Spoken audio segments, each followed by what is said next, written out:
And we are live. We are live. So we're going live on three places: the Shrine of Ma'at Facebook page, the Shrine of Ma'at Comedic Legacy Today's page, Okay. and um, the YouTube page for the Shrine of Ma'at. Okay. Yeah, so yeah, right. Yeah, two Facebook pages and a YouTube page. Okay. So welcome, welcome. We have people joining in. Thank you for your patience and coming in at this hour. I appreciate it. Thank you for waiting.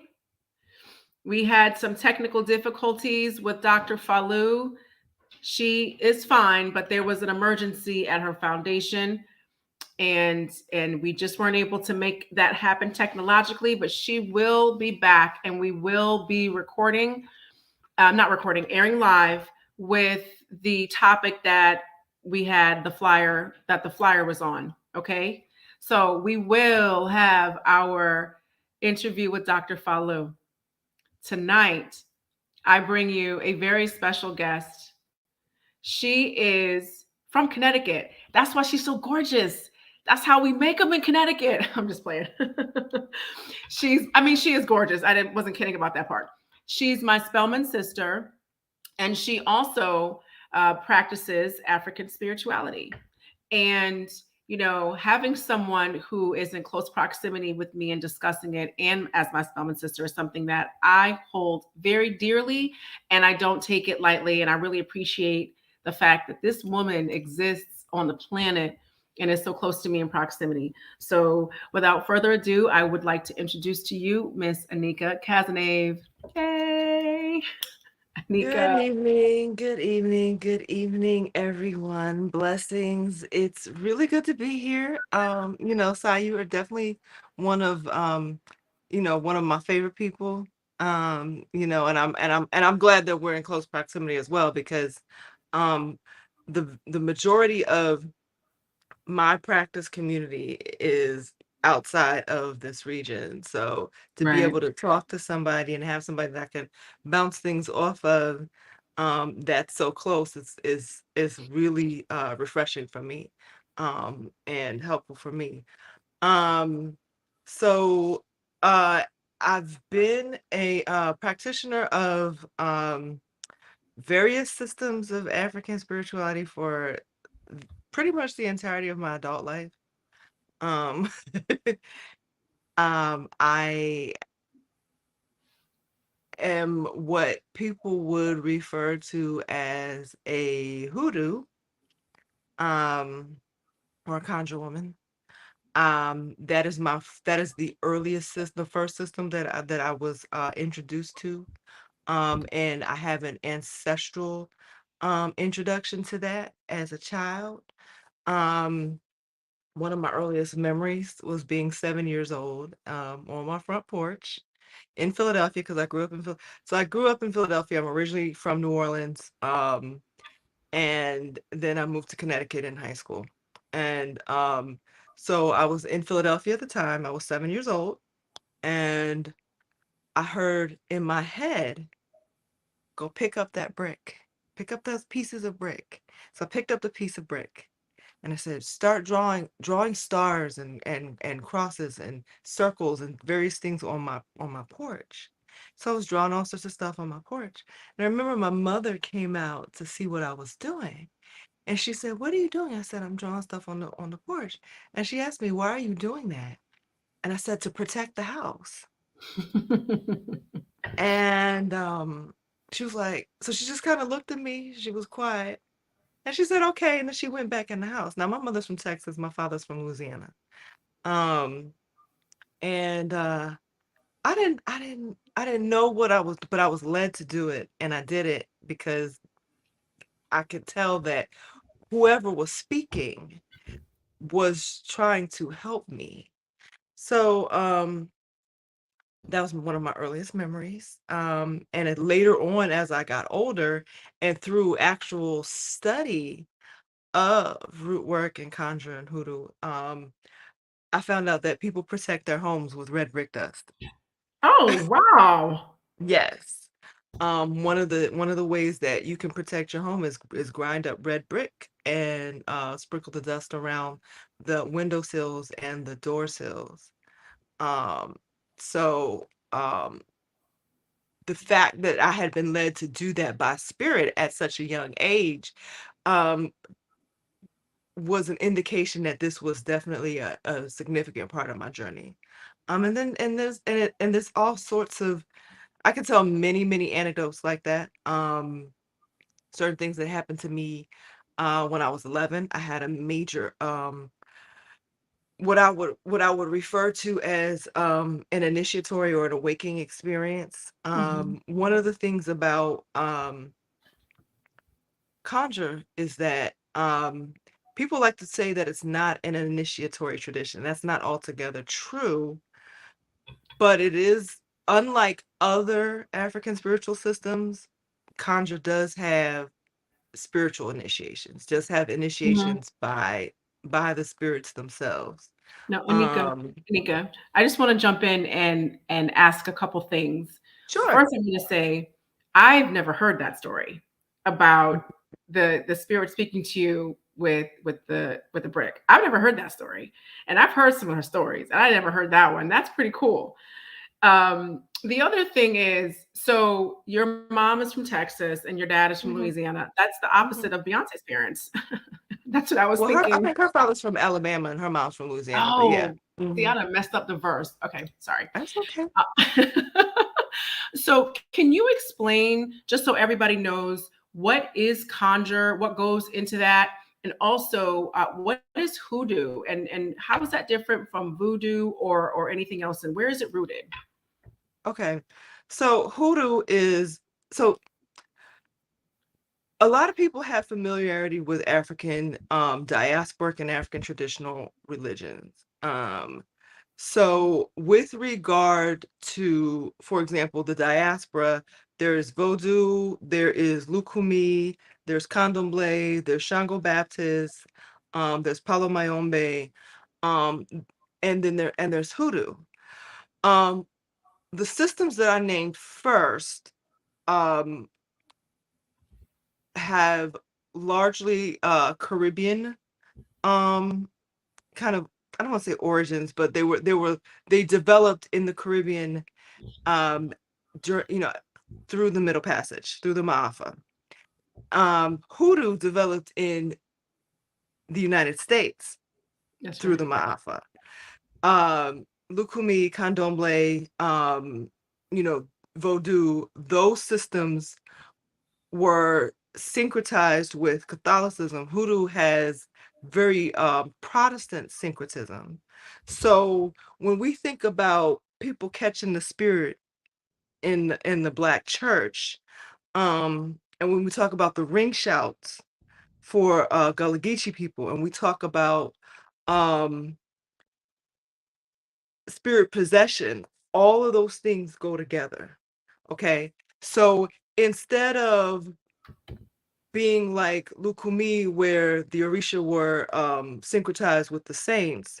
In Hoodoo, the deities were oftentimes referred to in similar ways as folk figures. We have, for example, like if you want to think about John Henry, if you want to think about Crossroads Man, you want to think about Black Hawk. These are all spiritual entities that are worked in Hoodoo. Crossroads Man is the keeper of the crossroads and occupies a similar position as Papa Legba or Elegua does in Vodou and Lukumi, respectively.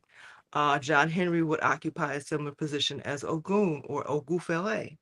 Um, Black Hawk is a whole different entity all on his own, and you don't even find Black Hawk in all of Hoodoo. You have find Black Hawk specifically in Louisiana Hoodoo. Um, and he was introduced by Mother Lethe Anderson. She was a spirit that she worked with. Um, so, you know, and she was one of the founder of the Spiritualist Church. So, spiritualist churches do a lot work with conjure and hoodoo. Conjure is a practice within hoodoo. Conjure is the the act of um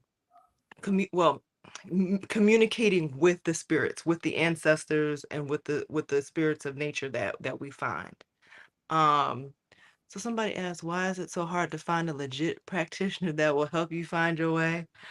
Because we live in a Eurocentric capitalist society where people want to commodify spirituality. Straight Um, like that. Straight like that. It's that simple. You and know, people want to take advantage of it and make money off of it. I saw her comment, and that is something that Anika and I have talked about. Like, we'll go to the park, do some yoga, burn some incense, some sage, read some cards and talk about that. Like, why? And so while it's hard to find someone, it's also easy to find. You can find someone through the right sources. You can, Mhm. all of my guests are vetted who come on Tuesday Talk. If you have access to any of these guests, they can guide you to find, a practitioner. I'm sorry, someone who can lead you so that you can learn and you can become a practitioner. You know, Mhm. as you all know, I'm a priestess in the Shrine of my aunt. We practice Kemetic spirituality. But what Anika and I are also going to get into later on is African spirituality is the spirituality of Africans. It is the African mind, and any group dynamic continues to produce pretty much the same thing. And so, other forms of spirituality call people, and the overlap and the Mhm. similarity is way more Oh yeah. similar than different. Mhm. So if you need some help finding someone to help you, you can DM the Shrine of my eye and I'll get it. Okay. Because trust, I understand, girl. Ain't nothing like trying to find your spiritual African, get your African mind back, your African spiritual self back, and you keep finding the wrong folks. It's very frustrating. But I can help you And find what you need. Mhm. the other thing I would say is also discernment is key, and trusting your personal, what I like to refer to as spiritual GPS, your ancestors, your guides. Um, Being able to quiet yourself and still yourself long enough through meditation to be able to hear your internal guidance. They will not steer you wrong. They will tell you this person is okay, this person is not. And you need, and being able to trust that guidance. It may be a while before you are brought to someone who is legitimate, but they will definitely guide you away from those who are not.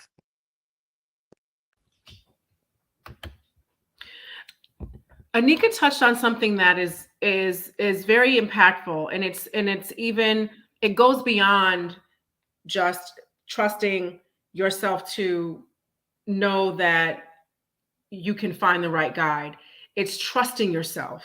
Hard stop. So Mhm.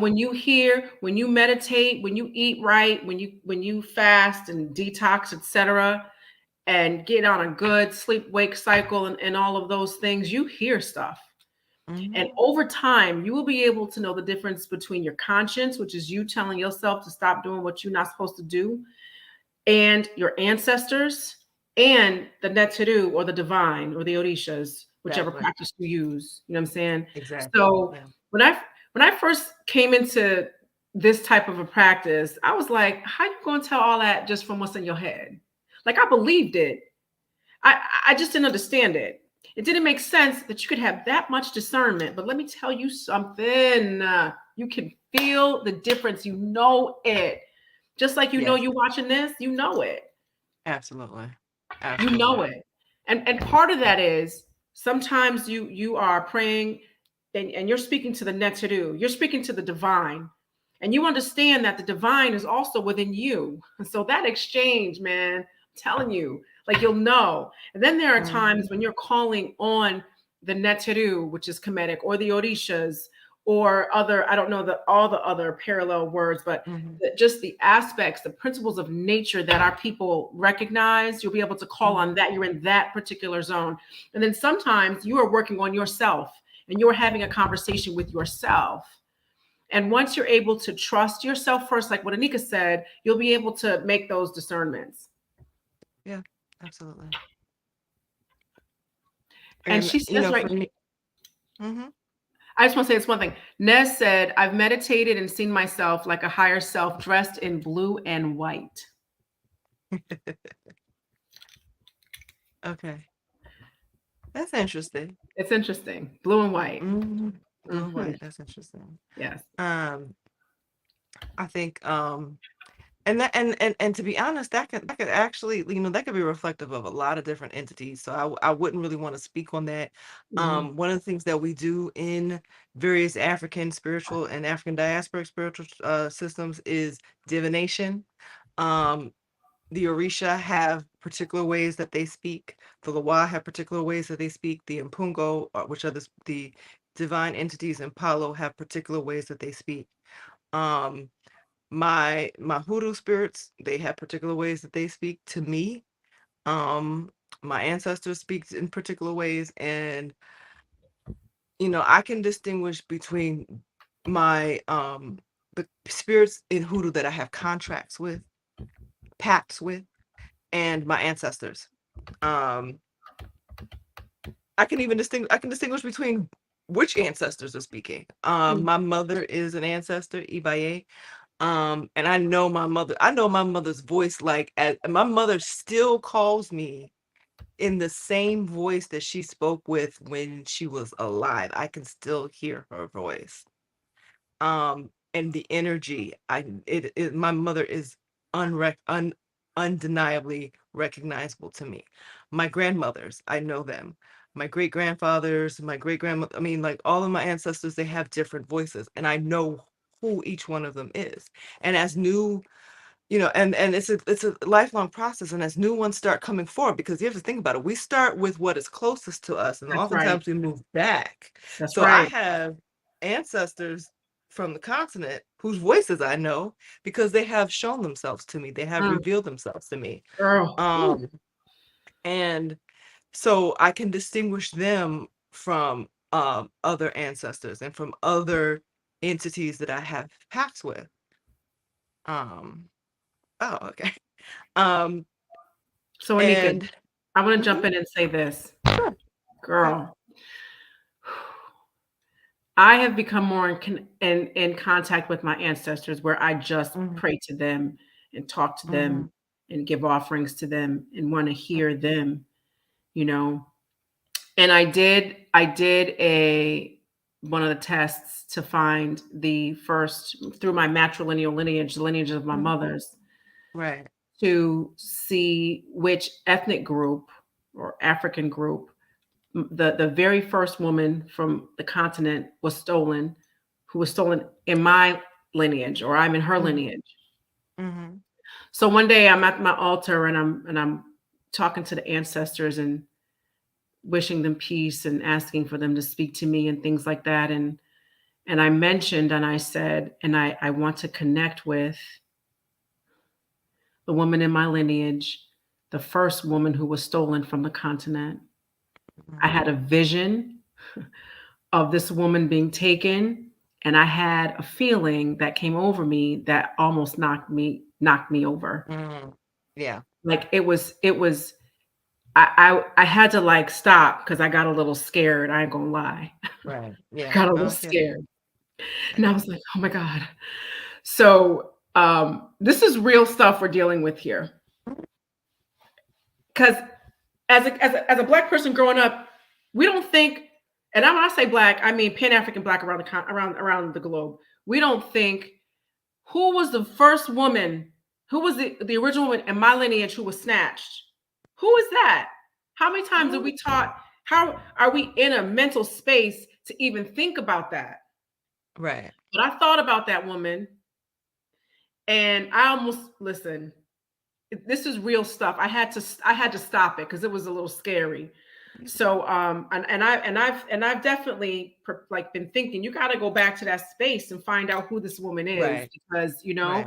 so what I've done is I would pray to the ancestors. I pray to ancestors like like Malcolm X, like people who are everybody's ancestors who we never met Community because ancestors. they were right community ancestors. They were our ancestors before we passed. I prayed to the ancestors who helped me, who at the Artist Collective in Hartford when I went through Yabo, which was the rites of passage when I was 7. And there's I have ancestors from them that are recent. I'm getting chills talking about it right now. Then I said, I'm praying to the ancestors unknown who white man's history doesn't record these people, but they existed because I'm here. As a matter of fact, that's something I say in the morning when I'm pouring libations for my ancestors. We have ancestors, not different types, but they were in different spaces. The ones we know who we never met, our relatives who we didn't meet, our relatives who we know. We have our ancient ancestors who wrote on the walls in Kemet. We have the original man and the original woman who were snatched from Africa, and the union that they made gave us, we here. Okay, so the ancestors who were in the Middle Passage, who drowned, who died, who were tortured, who are unnamed in white man's history, I've been connecting with them because people don't know their names, and we probably won't ever, but they were people, and they need to be recognized as people who fought enough for us to be in their lineage, because without them, we wouldn't be here. So, I just wanted to kind of break down how you can connect with your ancestors. Absolutely. So, I am a Vodun practitioner, and the Gede are, that's who they represent, is those ancestors whose names have been lost to history, but still should be and are recognized. Can you spell that? And I I think that one of the things that people, I'm gonna kind of switch tacks a little bit. A lot of times when people get into in spirituality, they're really kind of, they're interested in the Orisha, or they're interested in the Neteru. They're interested in the deities of these systems. But I think people need to know that everything starts with the ancestors. All of these practices, you have to honor your ancestors first before you go to any other level. Because for a few reasons. One of them is that they are the closest to us.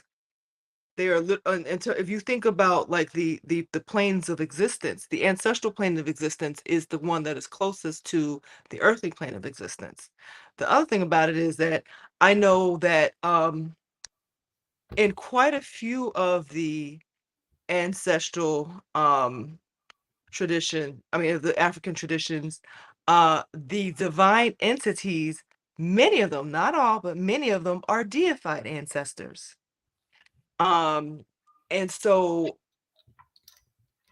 it is entirely possible, and it is part of what we strive for in terms of having good character and living in balance and in harmony with the energies on this plane, is to be able to be a deified ancestor, or to join our energy with those energies upon transitioning. I'm not going to really go too much further into that, but I will say this: if you think about it, it's levels to this, like we like to say, it's levels to this. Right. And so we have to move through the levels, and we have to be mindful that you can't bypass levels. You can't, because I mean, it's all interconnected.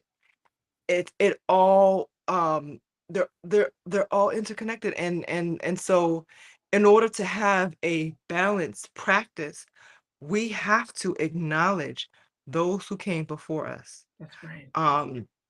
And you hear a lot today about healing the lineage, breaking generational curses. A lot of people in the spiritual community, in general, are talking about these things, and I think that's very good to talk about. But I think that as things become popular, they become very surface.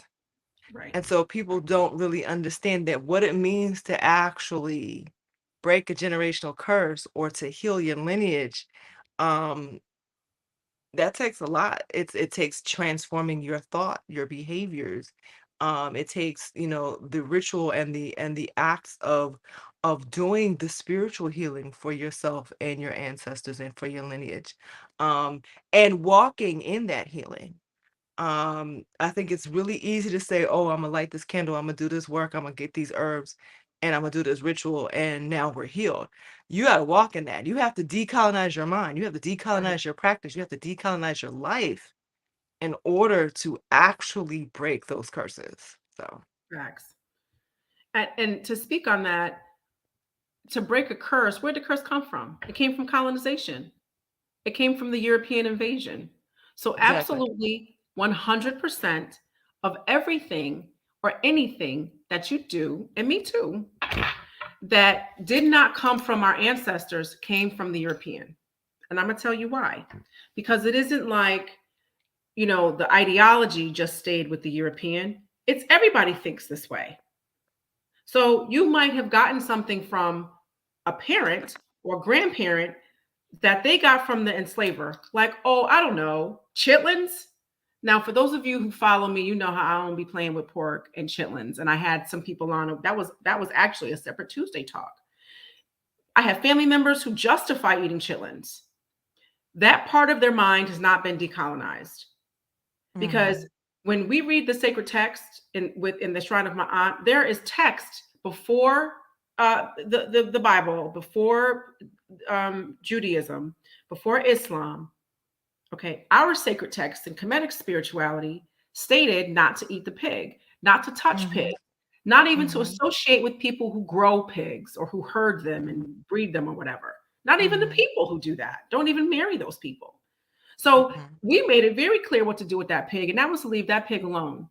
So if you Hmm. are justifying eating it after someone has told you, then your mind is not open to the decolonization. So therefore, the curse becomes something that it manifests as something unhealthy. It manifests as something Well, tangible. let me say something. Let me say this. Mhm. I think one of the things that we need to remember though is that there are because of the size of the continent, different people have different ways of doing things, and that there are people who have actually traced the eating of chitlins past colonization to actual African practices. Oh, please, please don't tell me that. Yeah, No, yeah, no, no, man. yes. So what I so Period. so what I'm saying is this is Um, and to be honest, one of the things that we give I give my ancestors what they ate, okay? Because I'm a diasporan. I give them what they ate. And there are some deities that will take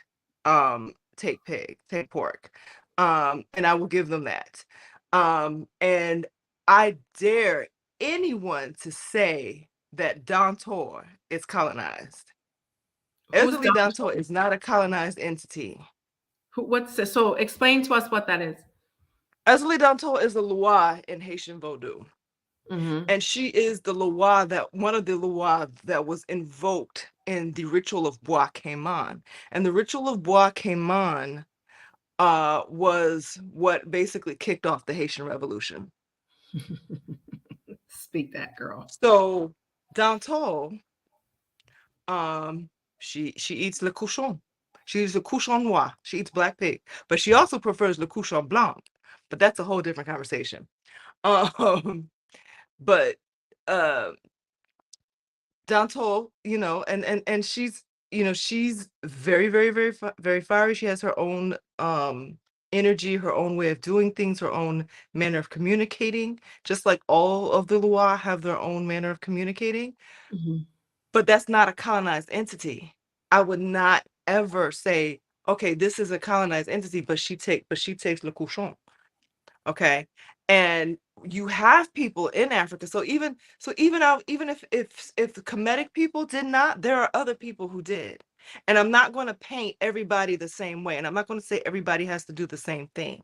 Okay. Me personally, a lot of my people, a lot of my I guess I would say mid-range ancestors. My mid-range ancestors were Muslim. You know, I come from Louisiana originally, and a lot of those people were from Mali and Senegal, and a lot of those people were Muslim. Mhm. So I have ancestors that take pork. I got ancestors that don't.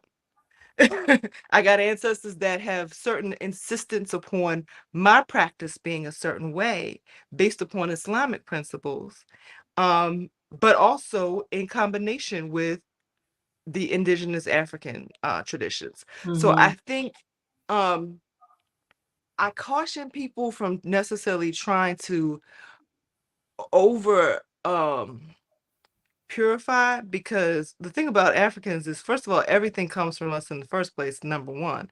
And number two, we are very, very, very, very adaptable, and we are very resourceful. And we take whatever is given to us and we make gold out of it.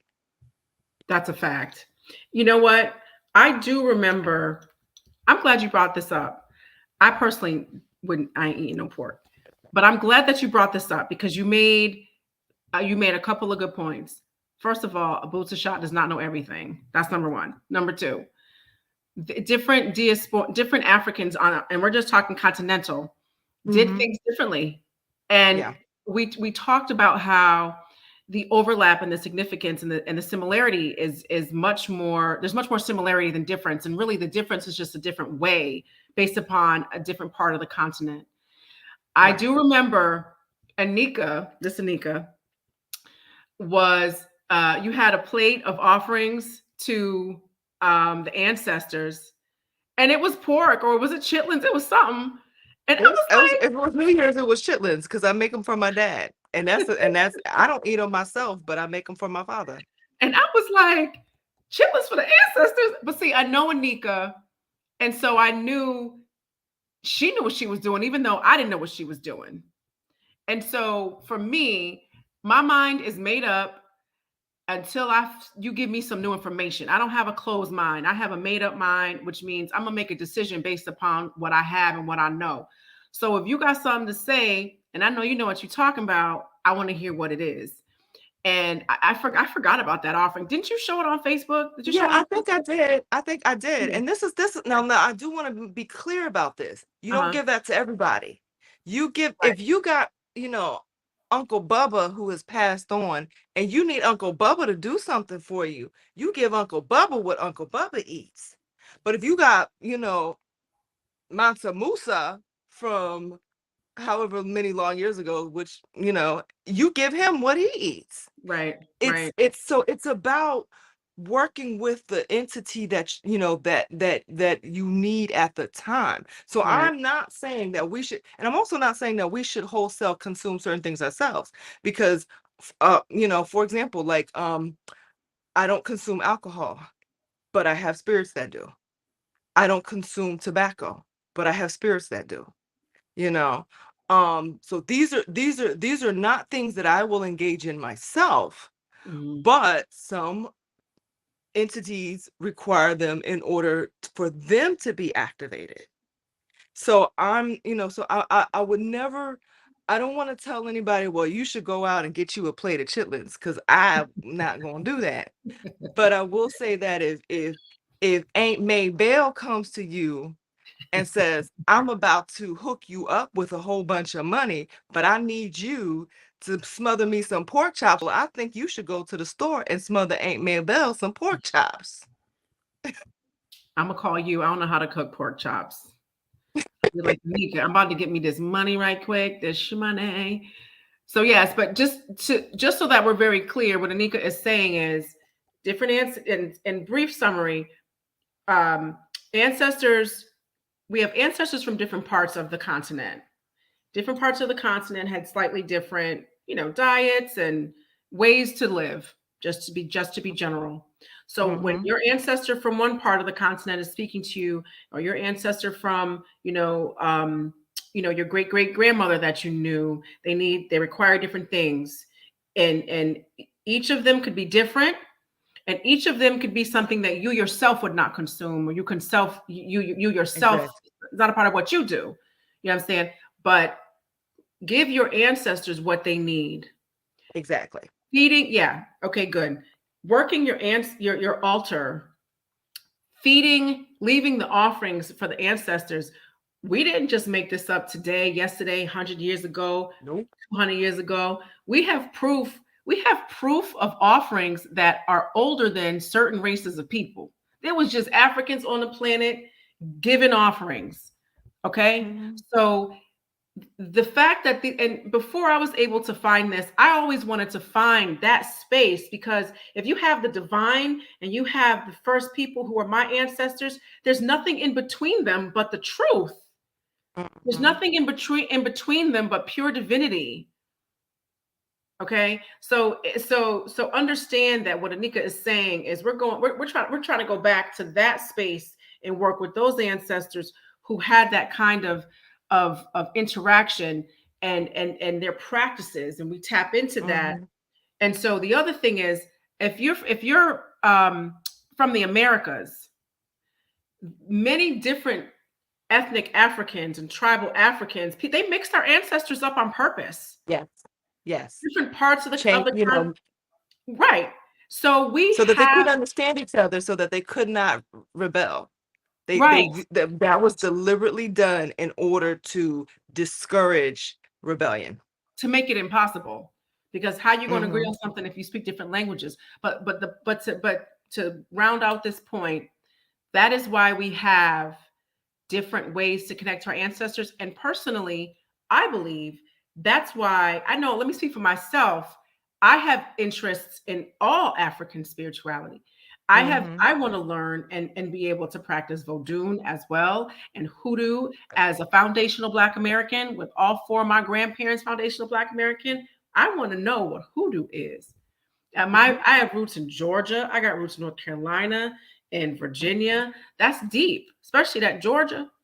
Okay. So if you're listening and you're watching, and Ifa calls you, Kemetic spirituality calls you, um, something else calls you, part of that could be that ancestor in you who practiced that. Absolutely. You know what I'm saying? Absolutely. And you feeling Yes. that. Yeah, I definitely like my lineage goes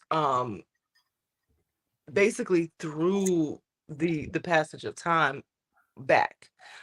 So my practice goes through the passage of time Mm-hmm. back. It does not, like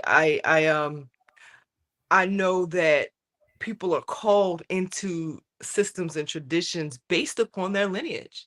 And I know for a lot of us that are African Americans, um, we are oftentimes asked by our ancestors to practice multiple traditions for that reason, because we've got, Yoruba ancestors and Congo ancestors and Senegalese ancestors and, and Ghanaian ancestors, because we have, and, actually, what? Yoruba, Dahomey, Fon, Arara, Eve. Okay, let's call them by the names that they use. Nago, actually, Anago, um, you know, Bakongo. These are the people and the names that they use for themselves, and to know that we have multiple of those groups within our ancestry as a result of the Ma'afa and the deliberate mixing, separation and mixing of people. um, we're oftentimes asked by those ancestors to practice their traditions, and it's a balancing act. Um, so I think that, and that's one of the reasons why in most, I dare say all African traditional and African diasporic traditional religions, they say start with the ancestors. That's why, because they are your guide. They are going to tell you this is the space you need to be in. This is not the space you need to be in. If you are a Khan and your ancestry is primarily a Khan and Ewe, and you go over here and you want to practice an Orisha tradition, it may not be for you. It may be that your ancestors are like, no, we want you over here. We don't want you over here with Shango. We want you over here with Hevioso, because they want you in the tradition of their lineage.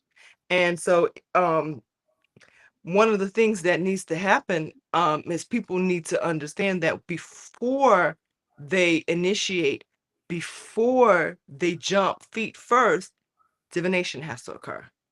Divination, divination, divination, divination, divination, divination. Find out if that's where you're supposed to be. Because everything ain't for everybody. So, can you? This is a tricky question. It's not really tricky.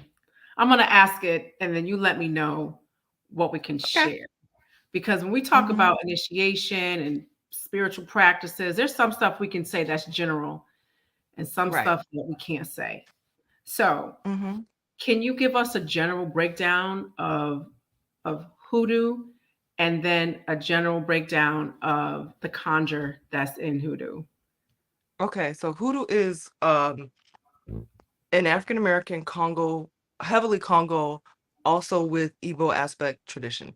It has aspects from other African ethnicities, but it is very, very heavily Congo based because a significant portion of the population that was brought to the United States have Congo ancestry. It is syncretized through um a lot of Protestant Christian practice, not exclusively. In Louisiana, you'll find Catholic syncretism. You'll also find Muslim syncretisms that run through Hmm. hoodoo. Um, so, like most African traditional and African diasporic religions, hoodoo is resourceful and used what was there in order to preserve the spiritual connection. Um, Conjure is connecting with spirits. Root work is connecting with herbs. Um, and there's some people, you have what's called, so you have a root worker, a conjure person, and a two-headed person.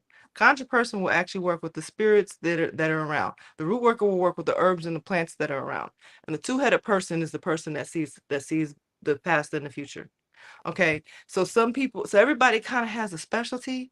Some people got more than one, but if when you come into hoodoo, oftentimes you'll see that you'll got the two-headed woman over there, and she's the one that has the dreams. And she's the one that tells you what any dreams that you have may mean.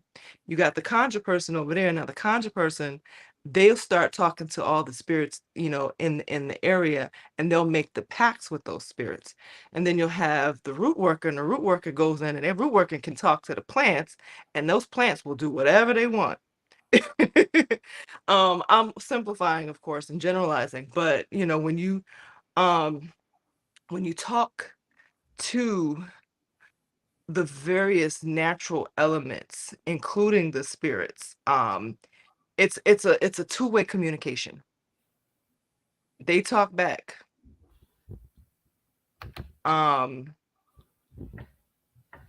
Let me see if I can show you something real quick. I don't know if I can show this because I'm trying to see. I don't know if I can show the forward facing camera, but I'm gonna take this off of my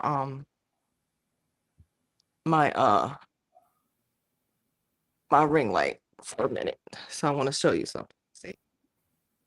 Can you see the plants?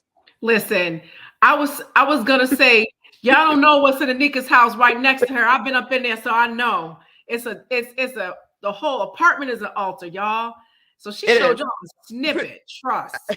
Yeah. And those are some of the plants, and those plants, they all, even the ones that don't seem to be obviously spiritual, are all spiritual. They all have a function. There's a prayer plant, there's a golden pothos. Golden pothos are for organization. The peace lily, there's a lemon tree, there's rue. Gotta have rue. Rue is good for breaking hexes, curses, binds, and jinxes. um So there's always something, and so, but here's the thing, most of these plants have multiple uses. So if I'm gonna, as they say in hoodoo, lay a trick, and I need to access the plant, well, I can use the same plant to lay two different, completely different tricks, but I got to communicate it. What do I want this plant to do at this particular point? What does it need to do? You know, I can use yeah, what, do I need this to do something, to bring me in something? Do I need to use this something to usher something out? You So big part of the work is to communicate with whatever it is you're working. If I'm communicating with spirits that I have pacts with, different ones will do different things, but some of them will do multiple things. So what do I need that particular spirit to do at this time? What do I need? Um, if I talk to Black Hawk, for example, Father Black Hawk, if I need Father Black Hawk to do something, Father Black Hawk is very, very protective. He protects my home. He protects me. He protects my child. Um, but I may also need him to do something else. Crossroads man. If I go to the crossroads and I have to talk to there's a lot of things I can ask crossroads man to do. I can ask him to bring something in. I can ask him to take something out. I can ask him to open a door. I can ask him to close it. I can ask him to open a door for somebody else and close it for somebody else. So there's a whole lot, but you have to be very clear. When people talk about being clear in your intentions, you have to be very clear. And you also have to be in alignment with your purpose. For me, for a long time, I've been doing this like I tell people, I said, I've been doing this for a long time. Like I said at the beginning, I've been doing this most of my life, but I was not always comfortable with it. And I was always not always comfortable with being open with it. But it's such a huge part of who I am that that at this point it is in alignment with my purpose to be open. So when people come to me and they want root work done or they want a reading done, you know who you're talking to. So Listen, I've been friends with Anika for a minute, and she's saying some stuff I ain't never heard before. I'm gonna ask her why. Like, yo, you've been holding out on me. Listen, she's she's giving you stuff that is going to have to settle. Meaning you're gonna have to sit with it. When you hear ways to access different levels of spirituality, your culture, your ancestry, what you would have been doing but for Ma'afa, we would already know this but for that. Okay? So it is unlocking one of the barriers to you being you. You're going to have to sit with it. All right? I would look at this video. I'm going to look at this video again, and I'm in the video. All right? So when this is done, you can find it on whichever platform you're on. You can find it on the Shrines YouTube page, the Shrines Facebook page, or Comedic Legacy Today's Facebook page, and it's worth it to sit and watch again. Some of y'all tell me you've watched it again, and I really am appreciative of the support that I've gotten, especially this year. I'm glad I'm bringing you guys guests that give you what you need, and all of these Tuesday talks give people what they need. If this is something that you want to sit with because she's explained different things, that's absolutely what I would do. Watch it again, share it. A lot of y'all watch and share and bring to other people, which is because y'all be giving me that kind of feedback. So I'm making that suggestion here because a lot of you are saying she's breaking it down. She's breaking it down. So that means that this is something new for you, or maybe it's just coming to you in different levels that you haven't had before. So that's just my suggestion for that. So let me ask you this. So first off, thank you for that explanation, and you've got the person who can see the future and the past, the root worker and the conjure worker. Is that correct? Mm-hmm. The different three. And in order for that to be for you to be able to access this, is you have to be very clear of your intentions, and you must walk in your purpose. Mm-hmm. It can be difficult sometimes for some people to be clear in their purpose and clear in their intentions and walk in your purpose. Might I add, be clear about what it is you want. A lot of times when we come to this, we want everything right now. So you got to be more specific than that. And I know that was kind of how I was when I found Kemetic spirituality. And when you find Kemetic spirituality, you're able to recognize things that have been around you the whole time that you didn't know. It can be overwhelming. And I'm gonna keep it real with you. I was kind of mad. Like it took me this long to find this, and I'm a grown woman. And then you want to be like, man, I wish I had known this when I was 8. And then you're like, Mhm. you got to let that go. You got to let that go because you can't be 8 again and know it at 8. And Okay. I dare say everything happens in its time. And there's a divine timing at work. And I think that sometimes we want to we think again, decolonization, we think linearly because we have been instructed to think linearly. We've been Mhm. instructed to think from a linear European perspective. But divine timing does not work that way, particularly divine timing from an African standpoint. So we have to realize that things happen when they're supposed to, how they're supposed to.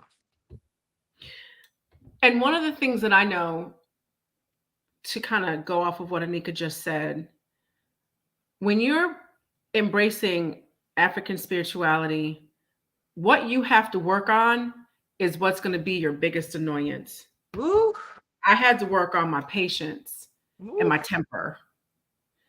And so when I found this or came across it, I was pissed. It took forever. I was looking for this at Spellman. Mhm.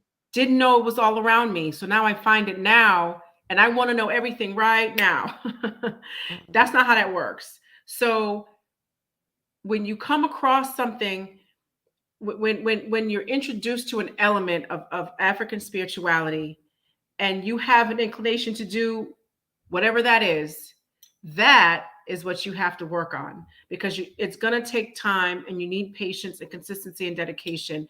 And whatever frustrates you about the process is something that you have to work on within yourself. And that is what's blocking you from from making that shift to be able to absorb whatever information you need to give you the experiences and the knowledge that you're seeking. It took me a little bit to figure that out. And as a priestess in the shrine of Ma'at, I have access to Anika and Jabari, and plus I've known them since I was friends with them first, and so they know my patience needed work. I needed to work on my patience, and so as friends and as the high priestess and priest, they made sure that I had to work on my patience. Mhm. And You so, know, go no, ahead, go it's ahead. just, I think it's just so funny because you called me and asked me to do this. Mhm. And the thing for me to work on is I hide. I like to play the background. I don't like to be out front. I don't like to be on camera. I don't like to teach. Um, I wanna sit with my herbs and my roots and my crystals and at my altars and talk to my spirits, but I don't want to talk to anybody else about this. So you called me today because my spirits have been telling me that I need to get out front and start talking. And here I am. And listen, like I said, Anika and I hang out, we be on the phone, we FaceTime, blah, blah, blah. And a lot of this stuff I ain't never heard before. Anika, you've been holding out. So when she's telling you that she's in the back, she stays there. But we're going to pull her out because you see how well she explains everything. Okay. So I don't know exactly what your purpose is completely, but educating the people in a very clear and concise way, in a very loving, warm way, is definitely a part of that calling for sure. Mm. Definitely. I want to read some of these. Oh yes, oh yes. This comment with Shenka. She's a part of Kepru Rama'at, the initiate class from before the one Mm. that we have now. So Mm. yeah, her comment is the plants though, yes, they want to communicate. I have noticed this. I inherited my mother's plants and I believe she is communicating through Yes. them. They Yes. stand up at attention when I get home each day. And speak to them and speak life into them. Speak life into those plants and they will bring life to you and learn the different energies and the characters because when you talk to the plants and you touch them, they all have different, like everything has its own frequency. So, one plant might have this kind of energy and another has this kind of energy. So yes, definitely I would definitely say your mother is communicating through those plants. Absolutely. Absolutely. Yes. Yes. Speak to the plants. When I have plants in the house and I do my clippings and replant them, and I go into a certain space and I bring my ankh and my candles and my incense and I set it all up and take the plants Mm, out, clip them, put them in water, do all of my stuff, and I mm, talk to the plants and stuff like that. And I have this great feeling and I just absolutely love it. And then you put them in the water, let them grow their roots, and the cycle continues. I was living in New York City, and I lived in many different places. This place where I lived was not the nicest. It wasn't. I was like, how did you get yourself into this situation? I think So, we all been there. girl. So I decided that I was going to paint my room and use oh my God, the Container Store has I forget the name of it, but it's a shelving system, and I hooked up my room, right? I found out that my roommate was a hoarder, and it freaked me out. I'm like, how did you not know this? But whatever. Anyway, so I decided to buy some plants because I had the two biggest, brightest windows in all of Harlem, and I got all this glorious, amazing light. Yes. So I said, you know what? I'm about to get me two little plants and put them in the windows. And Mm, so I went to the Home Depot on 23rd and 6th, right? mm, Little babies. That was 2012. It's 2022. And so my father died in 2016. My father transitioned in 2016, and my grandmother bought me some plants. mm, So over the years of 2012, 13, 14, 15, 16, I've had new clippings. I've given a few for gifts, and they've not died. mm, And so, girl, yes. mm. And so, more recently, some of my pathos have died. Not died, Wow. but I had to return them to the earth. Okay. And it made me sad because I remember these plants. These plants helped me get through that crazy apartment. Yeah. And those plants made me think about the rays of Ra that were shining into Mm, my room. And I appreciated that. And when mm, I would clean the apartment and clean my room and open my door and open the windows and the sun was shining in, I started to like my apartment. mm, So, girl, yes. So, more recently, 10 years later, I can tell the difference in the way they feel from the plants that my grandmother gave me to the plants that I had in 2012 that traveled with me through. So all these apartments, mm, these plants been with me, y'all. They've been with me. mm, So I more recently had to accept the fact that they were ready to go back to the earth. Geb was mm. asking for them. They had to go back. I didn't want them to go back, y'all. I really didn't. I was trying not to cry. Anyway, the plants are there for you in ways that you're not going to experience. You're not going to know until you get some plants and learn Right. how to take care of them. And Right. at first, just like what Anika was saying, there's levels to it. First, it's how much water, how much light, how much food. But once you start loving on these plants and Mm, taking care of them, and giving and getting the life from them, and how it mm, opens up your space, and my next level is taking it into being conscious with the spirituality with the plants, because I mhm, was doing all of this before I was even initiated, before I even mhm, started praying Kemetically with my mm. plants. So I say all that to say this: as African people, the descendants of our ancestors, spirit is in everything.